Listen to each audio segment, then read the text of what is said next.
Good morning, students. The topic which we will do today is how participants saw the movement.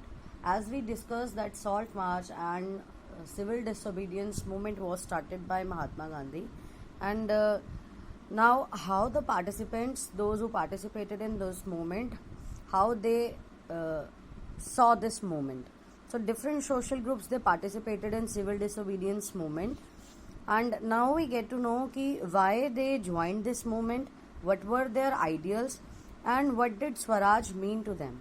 So first of all, in the countryside, rich farmers communities were there.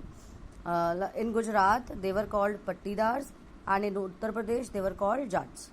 So they were very active in movements because they were the producer of commercial crops, and they were hard hit by the trade depression and the falling prices of the crops, and due to this their cash income is disappeared, and they found it very difficult to pay the taxes to government as per the demands of the British government, and they wanted that the government should reduce the revenue, but government refused to that demand, and it create a widespread resentment, and resentment means a feeling of anger. So these rich peasants they became the supporter of civil disobedience movement when it was started, and they organized their own community, and they forced those members also who were reluctant to participate, and they forced them to participate in boycott programs.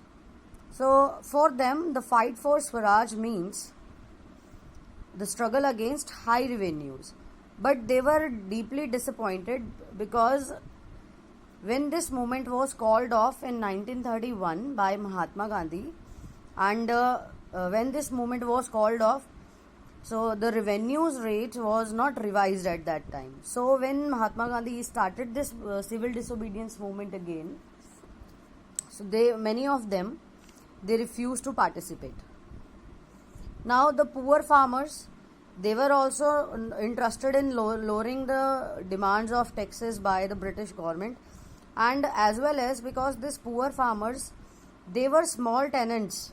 They cultivate the land which they had rented from landlords. So they also wanted that their tax must be removed or reduced.